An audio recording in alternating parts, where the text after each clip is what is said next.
Honorable Speakers, it is my plea to this House and to all Kenyans that we must not succumb to COVID fatigue. We must not backtrack from our vigilant fight against this pandemic. And on our part, as leaders, our stamina for discipline must not diminish. If the people fall short of giving their best at this time, we, the leaders, have no option but to give our all. As I said recently, we must know the way, go the way, but also show the way. Mr. Speaker, we also once again honor and commend all our frontline health workers across the country, and we shall forever be grateful for their service under tremendous strain and challenging conditions. We also recognize and honor all other first responders, frontline staff, and essential workers who have selflessly gone above and beyond the call of duty and ensured that the Kenya flame continued to burn bright. The COVID-19 pandemic began against the backdrop of a steady economic growth rate of 5.4% in 2019. Our focus in implementing the Kenya Vision 2030 and its medium-term plan, dubbed the Big Four Agenda, has been bearing fruit. As a result, most of the major economic sectors evidenced impressive growth last year, including manufacturing, agriculture, tourism, and financial services. However, when it became apparent that the COVID-19 pandemic threatened to erode the significant economic gains we had made in 2019 and preceding years, on the 25th of March 2020, I did announce state interventions to cushion Kenyans against adverse economic effects of COVID-19 pandemic that warranted the national exchequer to forego taxes amounting to Kenya shillings 176 billion. These tax measures included the temporary suspension of the listing with the credit reference bureaus of any person, micro, small, and medium enterprise, and corporate entities whose loan accounts had fallen overdue or was in arrears. 2, the immediate reduction of VAT from 16% to 14%. 3, 100% tax relief for all persons earning up to Kenya shillings 24,000. 4, reduction of pay as you earn from 30% to 25%. 5, reduction of corporation tax from 30% to 25%.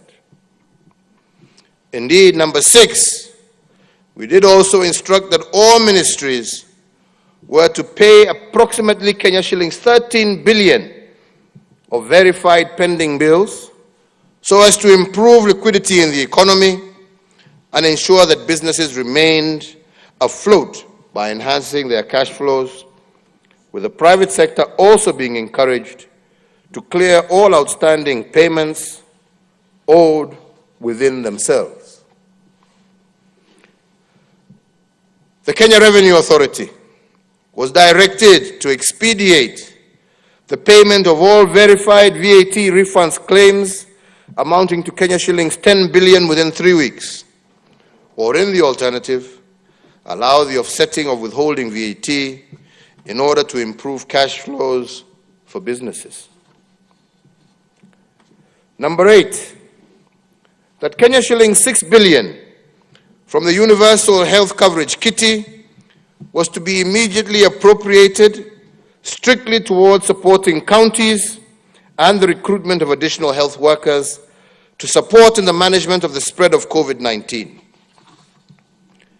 And number 9, the lowering of the central bank rate from 8.25% to 7.25%, so as to prompt commercial banks to lower interest rates applicable to their borrowers and thereby availing much-needed affordable credit to micro, small, and medium enterprises across the country. Number 10, the lowering of the cash reserve ratio from 5.25% to 4.25%, so as to provide additional liquidity of Kenya shillings 35 billion to commercial banks in order to directly support borrowers that were distressed as a result of the economic effects of the COVID-19 pandemic. And number 11, that the Central Bank of Kenya was to provide flexibility to banks with regard to the requirements applicable to loan classification and provision of loans that were performing as of the 2nd of March, 2020. In addition, my administration, with the support of Parliament, further initiated an 8-point economic stimulus program amounting to some 56.6 billion Kenya shillings. The major objective of the program was to return the economy to the growth trajectory it was on pre-corona by increasing demand for local goods and services, cushioning vulnerable Kenyans, securing household food security for the poor, and creating employment and incomes. More importantly, the program sought to enhance liquidity in support of the business sector, particularly micro and small enterprises.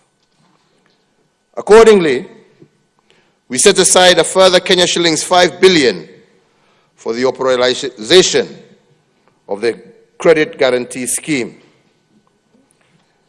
The recovery program also targets to revamp a broad spectrum of economic sectors by hiring 5,000 health workers and 11,000 interns